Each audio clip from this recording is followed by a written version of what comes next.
এইমাত্র আমরা Nilgiri Nilgiri right the highest peak na one of the highest peak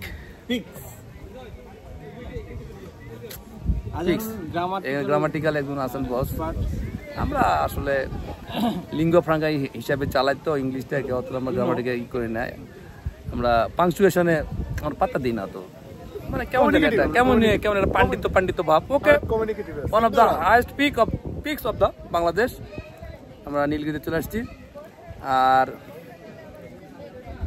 কেমন লাগছে স্যার ভালো লাগছে তো আগে আসছিলাম তো বেশ ভালো জায়গাটা এটা সকাল আসতে পারলে সকালে অথবা বিকেলে একটু বৃষ্টি যদি হতো আরো একটু ভালো লাগতো হ্যাঁ আবার কুয়াশা থাকতো এখানে গেলে কুয়াশা কিন্তু ঘুরতো হ্যাঁ সরি মেঘ ঘুরতো আর কি যদি বৃষ্টি এই টাইমে আসছে অফ সিজন আসছি অফ সিজন আসা থেকে বড় নাই বড় নেই আসছে এটুকু নেই তারপরে ভালো লাগছে সিজনের আবার অফ সিজন পিক সিজনটা কি ব্যাপারটা কেমন হয়ে গেল না আল্লাহ তাআলার সিজন সবই ভালো আলহামদুলিল্লাহ অফ সিজন বলা ঠিক হবে না রেইনি সিজনে যেটা আসলে rainy season is the best season of Nilgiri শুনেন বড় নেই শুনেন এক লিটার তো আমরা যতটা আশা করেছিলাম আমরা বরেন্দ্র ভূমির নৌকাতে আসার সময় যে না জানি কি গরম টরম পইরা ওখানে আগুন লাগে গেছে সারা মরুভূমি হয়ে গেছে সেটা আসলে না আমাদের কুকিচিনেরও অনেক ভয় দুইজন তার জন্য সিম্বুকে আটকা পড়ে আছে এটা আমার কাছে থার্ড টাইম আমি যদি আমার অভিজ্ঞতা শেয়ার করি তাহলে এরকম আমি 2015-তে প্রথম আসছিলাম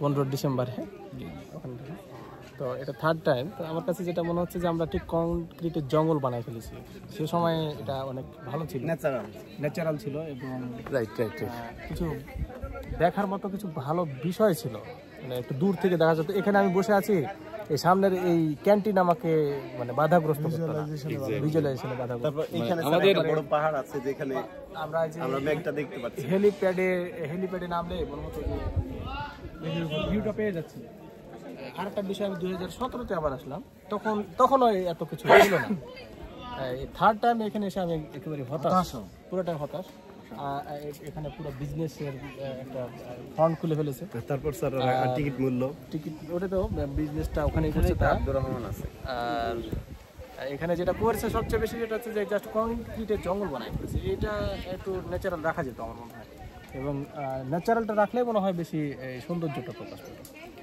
এই কটেজ বানাইছে থাকার জন্য একটা ব্যবস্থা করছে এটা এত বড় ক্যান্টিন করেছে ছিল না এটা ন্যাচারাল থাকলে এটা বিউটিটা আমরা আরো ভালোভাবে উপভোগ করতে পারবো একজন আমাদের মাঝে একজন ভূগোলবিদ আছেন উনি আসলে বেসিক্যালি এই নীলগিরি পাহাড়ের যে ভৌগোলিক দিকটা বর্ণনা করবেন আর কি মামুন আসলে বাংলাদেশের সর্বোচ্চ পর্বতগুলোই এই থানচির দিকে মায়ানমার সীমান্তের কাছাকাছি তো আমরা যদি আরও কিছুটা দক্ষিণে এবং পূর্ব দিকে যেতে পারতাম তাহলে আরও বড় বড় পর্বত দেখতে পারতাম তো এটা সবচেয়ে কাছে বান্দরবান শহর থেকে বড় পর্বতগুলোর মধ্যে তো এখানে আসতে পেরে আমার খুবই ভালো লাগছে আমরা আশা করি ভবিষ্যতে পরিস্থিতি ভালো হলে আমরা আরও দক্ষিণে আরও পূর্ব দিকে আমাদের কেওক্রাডা আছে মদকমহল আছে তাজিংডং আছে ওইসব পাহাড় আমরা নেক্সট টাইম দেখতে পারবো আর এটা তো আগে তো আমরা বলছিলাম কংলাক পাহাড়ে যে এটা আরাকান পর্বতের একটা অংশ বিশেষ আর এখানে একজন প্রাণীবিদ আছেন তো প্রাণী কি বৈচিত্র্য কিছু পেলেন আপনি এই পার্বত্য চট্টগ্রামে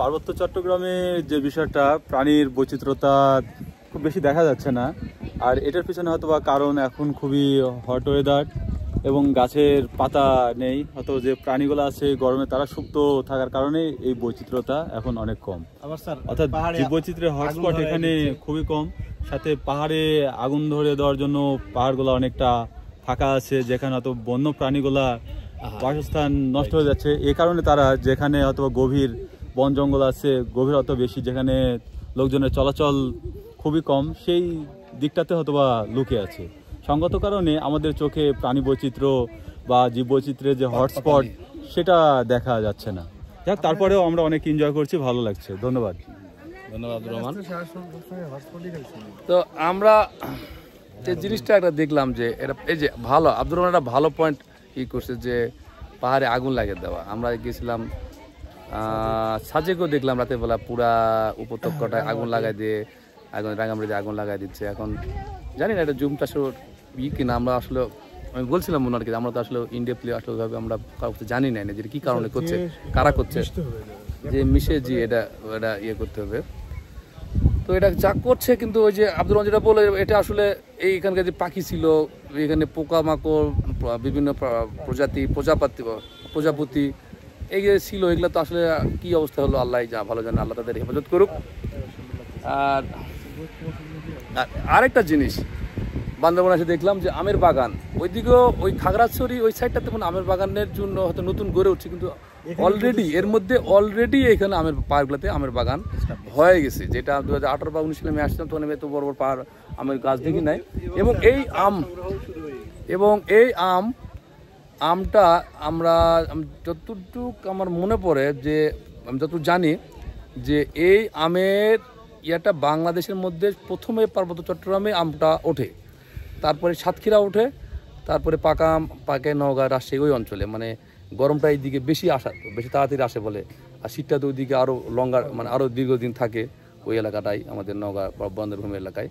ফলে এই এলাকা থেকে আমটা ওড়া শুরু করে দেয়, আম পাকা শুরু করে দেয়। ফলে আমরা এই দেখছি এখানে আম মোটামুটি বড় হয়ে গেছে। আমি তো বাড়িতে আম দিকে আসলাম নওগাঁতে, আম এত বড় বড় ছিল না এখানে, এবং আম কিছু কাঁচা আম হ্যাঁ, একজন আম বিশেষজ্ঞ উনি, ওনার বাড়ি একদম আমের হটস্পটে, আমের রাজ্যে সাপাহারে। আম মানে পার্বত্য অঞ্চলে আমটাকে চাষ কেন করতে হবে, এই বিষয়টা আমার ঠিক মানে কমার্শিয়ালি কেন এটাকে চাষ করতে হবে, এটা আমার ঠিক বোধগম্য না। এটা বাণিজ্যিকভাবে না নিয়ে প্রাকৃতিক যে পরিবেশটা ছিল সেটা যদি আমরা সংরক্ষণ করতে পারতাম, এটা মনে হয় বেটার হতো। কারণ আমের চাষ মানে হচ্ছে সেখানে বীজ দেওয়া, সার দেওয়া, ন্যাচারাল ওয়েতে ঠিক ইন্ডাস্ট্রিয়াল মানুষের যাতায়াত বাড়বে, সেখানে জীব বৈচিত্র্যের যে ব্যাপারটা ছিল এটা আসলে কতটুকু রক্ষিত হবে এটা নিয়ে আমার প্রশ্ন আছে। এখানে কমার্শিয়াল চিন্তাভাবনাগুলো দূরে রাখলেই মনে হয় ভালো হয়। আমরা এটাকে ন্যাচারালি যদি ইউজ করতে পারি এটা আমাদের জন্য বেটার হয়। আচ্ছা, অর্থনৈতিক দিক দিয়েও কিন্তু খুব বেশি যে পিছিয়ে যাব আমরা এটা বলা যায় না। রাইট, মানে যে জায়গায় সেই জায়গাটার প্রকৃতিটাকে বেশি গুরুত্ব দেওয়া উচিত জীববৈচিত্র্যের জন্য। আমরা সাস্টেনেবল ডেভেলপমেন্টের কথা বলছি, জি, কিন্তু আমি একটু আপনাদের কাছে বিদায় নিয়ে আমি ওই যে রেস্টুরেন্টে যাই, ওখানে আমার মিসেসরা আছে, অনেকে দেখতে চাচ্ছেন যে ও কই দর্শকরা জানান দিচ্ছে আর কি। আমিও বলছি না টেনে পুরোটাই দেখুন আর কি। স্যার আপনার যে ইন্টারভিউ দিলাম একটু পানি লাগবে। আচ্ছা পানি খান, ওকে আমি আসছি।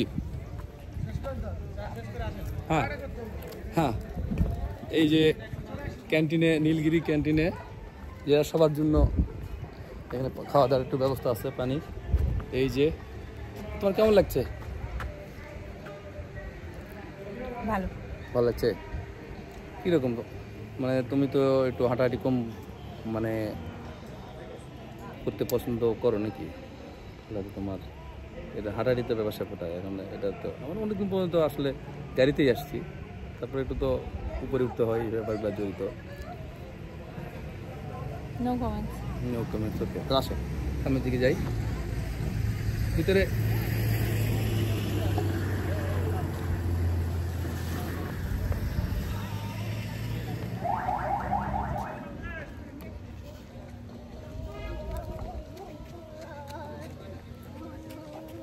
একটা এই যে আমার ভগ্নিপতি, ওরা নজিপুর থেকে আসছে, আমার মামাতো বোনের স্বামী, আর হচ্ছে মামাতো বোন সাবেক বোন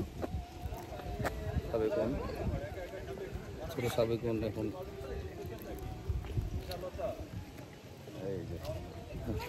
দেখা মা ওদের সাথে এখানে দেখা। ওয়ালাইকুম আসসালাম। ওই টাটা দাও। টাটা। ওরা ওই এসএসসি পরীক্ষা শেষ করে আসছে। তো এইখানে আমরা দেখছি প্রকৃতি প্রেমিক একজন আলমগীর হোসেন রঞ্জু সুন্দর বসে আছে। আসসালামু আলাইকুম, সবাইকে ধন্যবাদ। ও খুব দারুণ একটা ভিউ বসে আছে। আমি বর্তমানে আছি নীলগিরিতে। এখানে অনেক সুন্দর পরিবেশ, প্রকৃতি এবং নির্মল বাতাস বইছে। আশেপাশে অনেক গাছপালা, বাতাসে বৃষ্টির পরিমাণ ফলে ঠান্ডা আছে, আবহাওয়াটা খুব সুন্দর। আবহাওয়াটা মোটামুটি মানে ফ্যাপসা যে গরম ওই গরমটা নাই, গরমটা নাই, রাইট। বাতাসটা সুন্দর। আচ্ছা, এই ফুলের গন্ধ পাচ্ছেন আপনি? এখানে একটা ফুলের গাছ আছে, এখানে একটা ফুলের গাছ আছে, ফুলের গাছ না, গাছ কি ফুল ফুলছে আর কি, ফুল ফুলছে, বৃক্ষ, খুব সুন্দর একটা ফুলের গন্ধ পাচ্ছেন কি? এই যে সুন্দর একটা ফুল, এই যে সুন্দর সুন্দর একটা ফুলের গাছ এখানে আছে,